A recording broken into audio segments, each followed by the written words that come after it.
Hello and welcome to another episode of The Nice Knit, a podcast where we talk about knitting, and it's nice. On today's episode, we are going to go over just a few things I have been working on this week, as well as a couple of items that I had originally planned on possibly frogging by the end of summer, but have decided to instead keep around and have made a little bit of progress on. So that's all we're going to go through today. It's going to be a pretty quick podcast episode. I had originally planned on doing a podcast episode next weekend and saving this weekend for like one of my other crafty projects. But to be honest, with like school right around the corner, I start work full time again tomorrow. I'm feeling the pressure from it, so I'm not feeling very creative right now, but I still wanted to get on here and talk about some things I've been working on because I have been working on a few exciting things. So enough of that, let's just dive right in.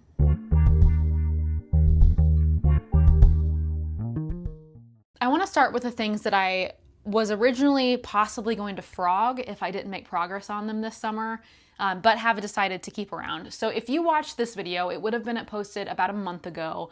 And I think it was like going through my whips basket or my work in progress basket. If you haven't watched it, I'll link it up below, up above and down below. But basically I went through my basket of works in progress or whips, and I picked out things that I wanted to like finish by the end of summer, or at least make progress on by the end of summer. Things I wanted to frog and get rid of, things I wanted to archive but not touch anytime soon. And then I think I had like a fourth category that was like finish eventually in the nearish future, but not by the end of summer. So the few things in that, okay, to be honest, I haven't made much progress on that. The August went faster than I thought it would, and I had a couple of things which we'll talk about that I needed to work on, but I did go through a couple of things. So the first thing I want to show you, and these three items that I'm getting ready to show you are things that I was going to frog if I didn't at least do something with them by the end of summer. Like I was giving myself until August 18th. If I did not make a decision or touch them or do anything with them by August 18th, then I was going to frog them and use the yarn for something else. And the first is my headband that I made for my sister. So I made this headband for my sister, and I will put the pattern on the screen and down below that I used for this. But if you remember, this would have been, I think around Christmas, I was going to make this headband for my sister. Like this was going to be her Christmas present. And I got all the way to the end, and at the end you Kitchener, and I believe it's this edge, you Kitchener these two edges together. So like you knit it flat, well, you knit it in the round, but you knit these two edges or two sides together, and then you fold it over. I did not explain that well, but I hope that makes sense. And then you fold it over, and then you Kitchener stitch the two sides together so that you have a double-sided headband. But I really struggled with Kitchener stitch. I was pulling it way too tight, and so my yarn kept breaking. And this is Fisherman's wool, 100% wool, untreated, non-superwash. And so it would break, it would snap every time I tried to like stretch the headband to put it over my head, because I was like pulling as I was doing the Kitchener stitch. So I have since learned how to properly do Kitchener stitch. You all have given me some tips on how to use Kitchener stitch without making it too tight, which I really appreciate. And so I finally, it's not perfect, I'll tell you that, but I finally was able to finish this headband. And full disclosure, it is still wet because I'm in the process of blocking it. But it's a double-sided headband, and I bet my sister will wear it like this. So Shawnee, if you're watching this, your headband's almost done. It's not dry yet, but so yeah, I think it was called like Very Simple Headband or something like that. I'll put the pattern so you can see it. But yeah, all of that stress and worry, and the only thing I had to change was I just need to be more gentle when I was pulling the thread through the yarn through doing Kitchener stitch. But I have this beautiful headband. I'm gonna make myself one because I love it so much. I think it's gonna be really nice and warm. So next time I see my sister, she will have this headband.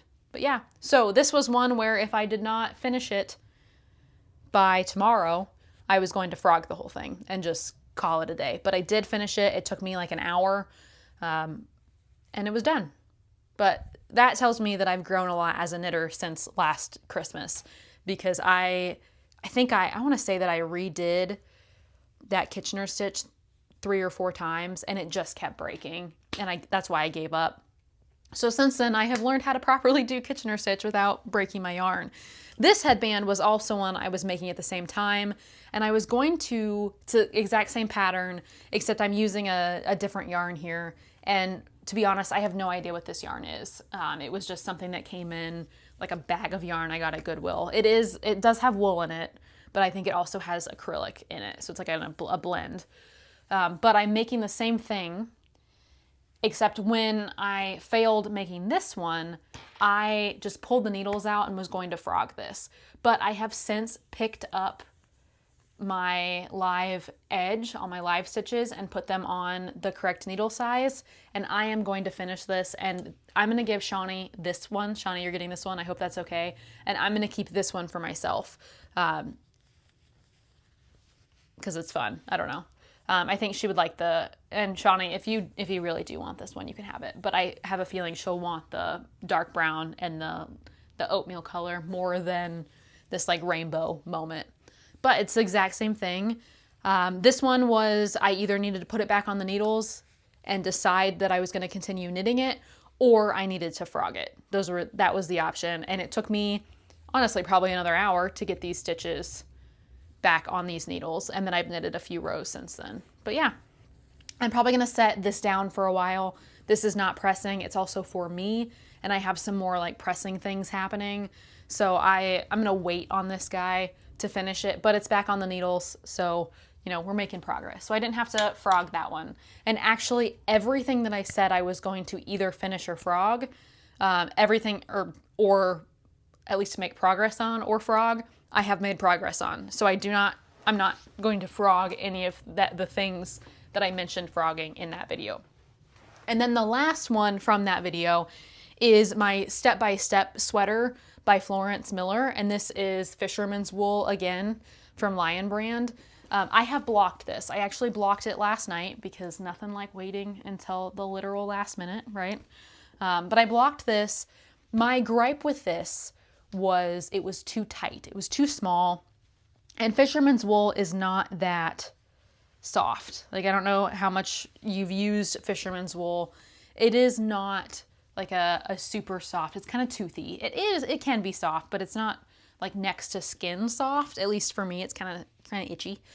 So I decided that if it was not going to block big enough to wear on top of other clothing, because I want to wear it out to the barn because it'll be super warm, then I'm going to frog it. But in order to find that out, I needed to block it while still on the needles. So I blocked it, laid it flat. It is almost completely dry and it fits really nicely. So I'm going to pull this on over so I can show you. Hopefully I won't destroy your ears with the mic. If it's loud, editing Laramie will fix it.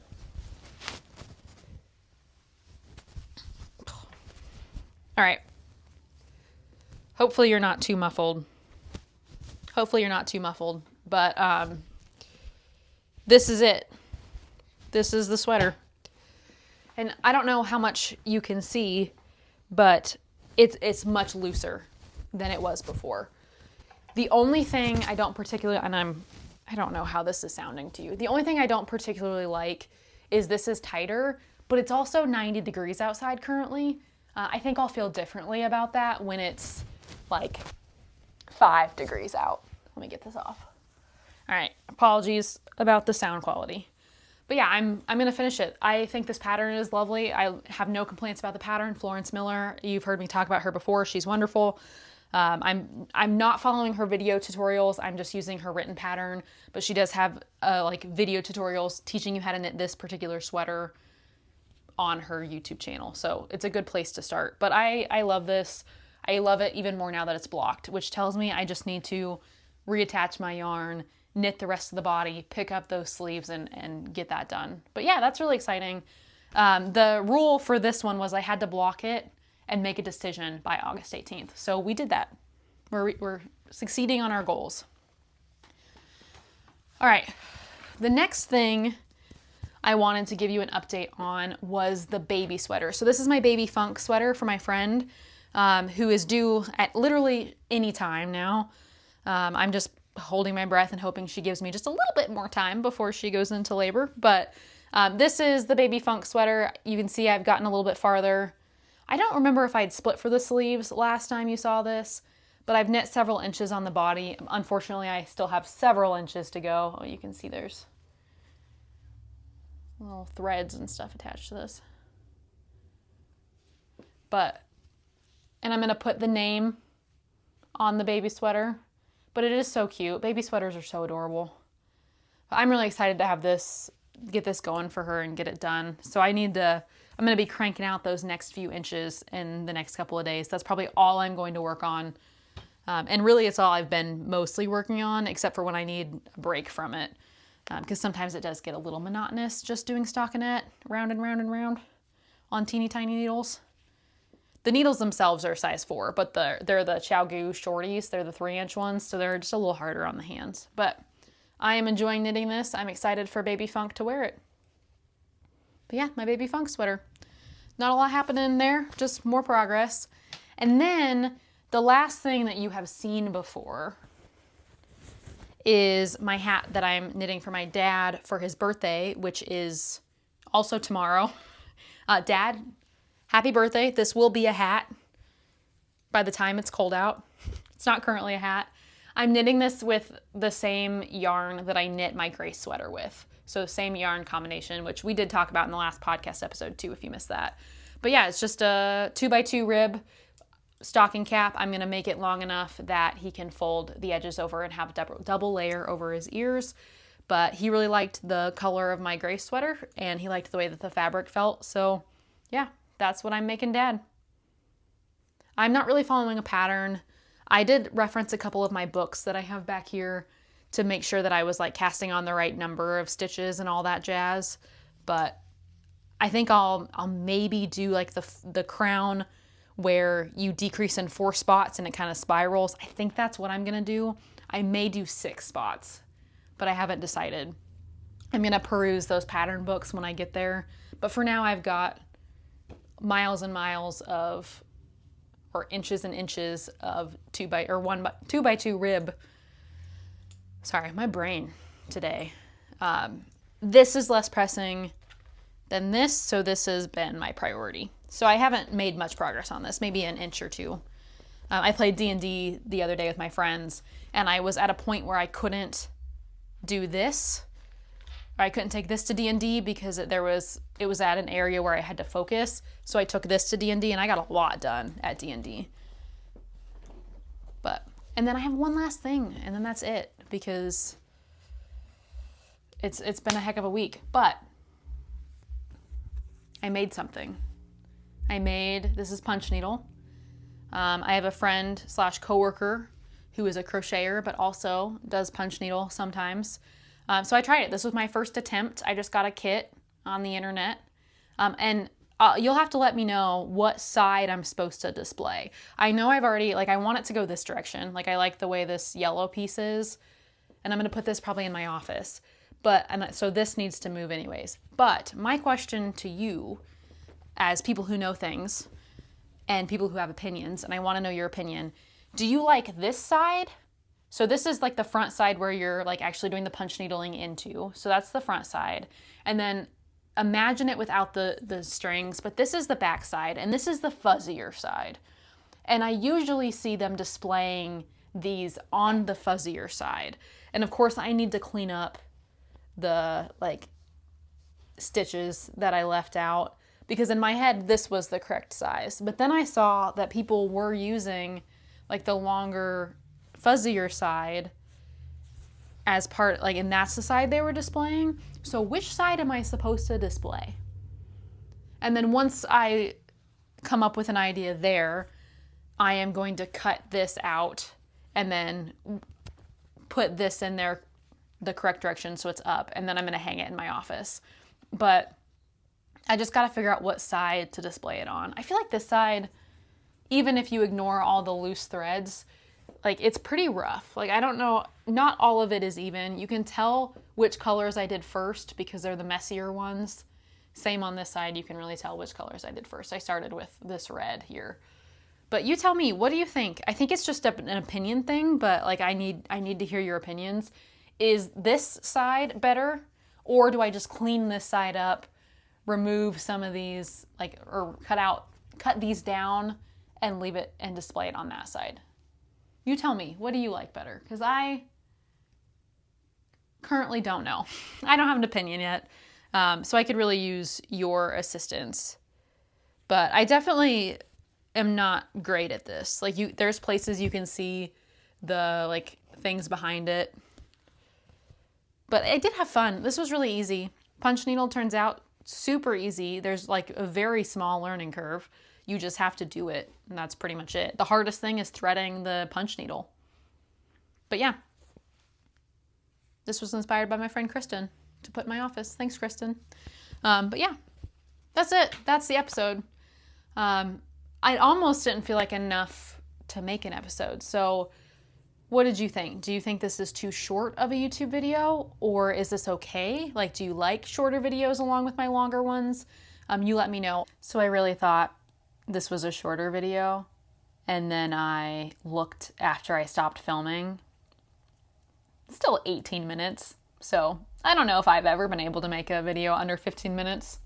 So, but that being said, do you like shorter videos, or do you like the more like super long form content? You let me know. Also, what are you currently working on? Now that I'm going into like my school productivity season, my knitting mojo is going to go down.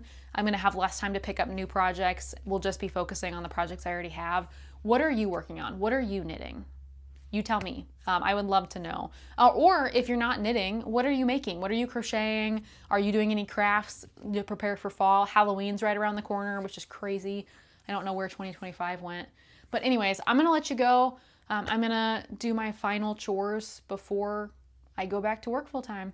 But thank you for watching. If you liked this video, please consider giving it a like. If you are not subscribed and you would like to hang out more, subscribing is a great way to know that I am creating more videos. And then finally, there was something else I was going to say. Oh yes, I am so close to 1,000 subscribers, which is insane. Like, I cannot fathom it. I don't know why y'all follow me, to be honest. Like, sometimes I watch my videos and I'm like, why do people watch me? Like, I'm not that interesting, but I'm really happy you're here. You guys, your comments and your like subscriptions and all that just makes my day. But I would really like to get to 1,000, not for any reason other than like vanity. Like, I just think it'd be cool to have 1,000 subscribers on YouTube, especially considering I didn't think that I was ever gonna get 100. So the fact that I've made it this far is pretty impressive. So, you know, if you're not subscribed and you do enjoy watching, it would make my day if you subscribed. Okay, that is all I was going to say. That's my final shameless plug. I hope you have a wonderful day, and I hope to see you in the next video. Take care. Bye.